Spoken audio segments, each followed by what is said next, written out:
देखिए, अगर हम लोग फ्रांस को ही टेस्ट केस माने, क्योंकि किसी अगर बात करनी है तो किसी एक समाज को लेकर ही बात करनी पड़ेगी। और उसके बाद हम लोग देख सकते हैं कि जो घटनाएं दूसरी जगहों पे हो रही हैं उसकी भी बात करेंगे। तो फ्रांस में परिस्थितियां क्या हैं जिन्होंने ये इस आज जो पिछले कुछ 4-5 दिनों से या 1 हफ्ते से जो चीज़ें चल रही हैं, जिसकी वजह बनी है। अ, एक इकोनॉमिस्ट हैं फिलिप पिलगिंटन। उन्होंने कल ही अनहर्ड वेबसाइट पर एक एनालिटिकल पीस लिखा है, जिसमें उन्होंने बताया है कि 1775 में फ्रांस में फ्लोर राइट्स हुए थे आटा के लिए वहाँ दंगे हुए थे। आटा की बहुत कमी हो गई थी, महंगाई बहुत बढ़ गई थी, तो काफ़ी बड़े पैमाने पे वहाँ दंगे हुए, जिसके लिए उस समय का जो राजा था, वहाँ मोनार्की थी तब, तो उसको वहाँ सेना लगानी पड़ी थी। उन्होंने उस घटना से आज की परिस्थिति की तुलना करने की कोशिश की है, और उन्होंने फ्रांस की सरकार के आधिकारिक आंकड़ों के आधार पर बताया है कि 2021 से अब तक फ्रांस में फूड कंजम्पशन 17%, 17% गिरा है। उसकी वजह है महंगाई, ऊर्जा संकट, और इसकी वजह से वहाँ के लोग जो हैं उनको अपने खाने में कटौती करनी पड़ी है। खाने में कटौती जो होती है वो सबसे एक्सट्रीम केस होता है। हमारे आपके किसी के ऊपर भी अगर आर्थिक हमारा स्थिति थोड़ी बिगड़े तो हम पहले बहुत सी दूसरी गैर जरूरी चीज़ों में कटौती करते हैं, खाने पर मार सबसे बाद में पड़ती है। तो यह जो उसी उसमें उन्होंने आंकड़ों के आधार पर, सरकारी आंकड़ों के आधार पर बताया है कि फ्रांस में पिछले 3 साल में फूड कंजम्पशन 17% गिरा है। 17% फूड कंजम्पशन गिरने का मतलब है कि बड़ी संख्या में लोगों ने या तो अपने खाने में जो उसकी क्वालिटी थी उसको गिराया है, या खाने में जो चीज़ें जितनी वो लेते थे उस चीज़ों की मात्रा कम की है, या ओवरऑल बहुत गरीब जो लोग हैं उन्होंने अपने खाने की मात्रा ही घटा दी है। अभी कुछ समय पहले गार्डियन अखबार में एक स्टडी की खबर छपी थी ब्रिटेन के बारे में, जिसमें बताया गया था कि ब्रिटेन में हर 7 में से एक व्यक्ति मील मील स्किप कर रहा है। यानी वो आर्थिक वजहों से अफोर्ड ना करने की वजह से वो किसी न किसी समय वो खाता नहीं है, खाना छोड़ देता है, क्योंकि वो तीनों टाइम पूरा खाना वो लोग वहाँ के अफोर्ड नहीं कर सकते हैं। जब बात खाने पे आ गई हो तो समझा जा सकता है कि जो लार्ज सेक्शन ऑफ मास है पश्चिमी देशों का, यूरोप का, वो आज जो पहले से परिस्थितियां बन ही रही थी। 2009 के बाद सरकारों ने जो ऑस्टेरिटी की जो पॉलिसी अपनाई, जिसके तहत तमाम तरह के जो कल्याणकारी खर्चों पे कटौती की गई, ट्रांसपोर्ट को महंगा बनाया गया, सब्सिडी कट किया गया, इन सब की मार उनके ऊपर पड़ रही थी। कोरोना महामारी ने उनकी स्थिति पर और ज़्यादा मार पहुंचाई, लेकिन उस समय चूंकि फिजिकल सपोर्ट किया सरकारों ने, तो उस समय ये परिस्थिति ज़्यादा विस्फोटक रूप में सामने नहीं आई।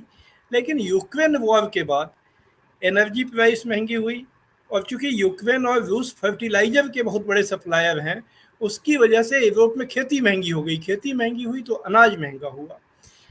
अब आप लोग कहेंगे कि भाई यहाँ पर तो जो दंगे हुए वो तो एक जो मुस्लिम युवक था 17 साल का, उसको गोली मारने से हुआ।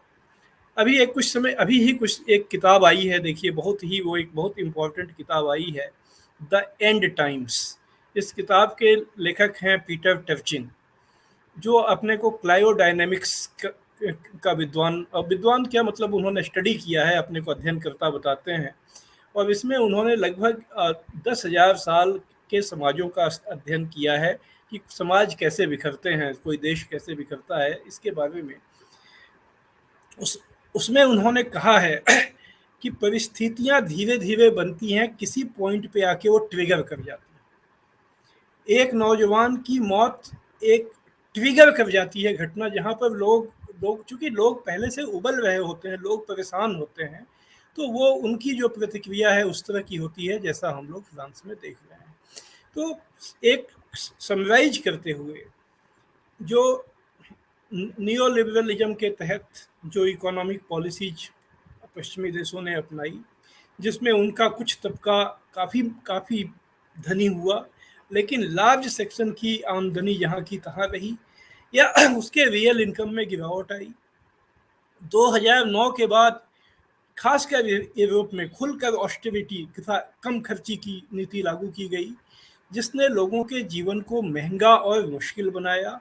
और यूक्रेन वॉर के बाद चूंकि वो चीज़ें बहुत ही इन्फ्लेशन के रूप में, महंगाई के रूप में सामने आ गई, तो इन्होंने वो परिस्थितियां बनाई जिसमें किसी एक निहाल को गोली मारे जाने के साथ वो घटना ट्रिगर कर गई। इनपुट कॉस्ट जितना बढ़ा उससे ज़्यादा उन्होंने प्रोडक्ट का कॉस्ट बढ़ाया। भारत के बारे में यही बात जो फॉर्मर डिप्टी गवर्नर हैं आरबीआई के बिरल आचार्य, उनका एक अभी स्टडी पत्र अभी मार्च में आया था, उसमें उन्होंने तो 5 भारत की कंपनियों का नाम लिया कि ये 5 कंपनियां भारत में महंगाई के लिए जिम्मेदार हैं। और इसी तरह यूनाइटेड स्टेट्स के बारे में भी में स्टडी आई है।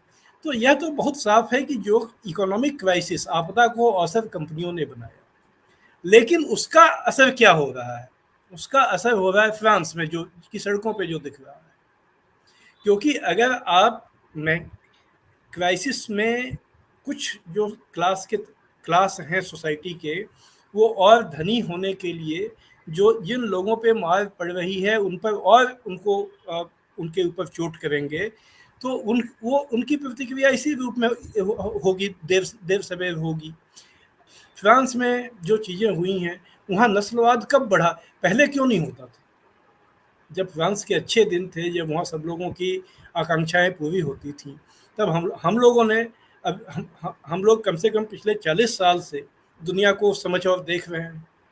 हमने तो कभी विकसित देशों में ऐसी चीज़ें होती नहीं देखी, नहीं सुनी कभी भी। जो इसीलिए यूरोप और अमेरिका में रहना लोगों के लिए सपना था।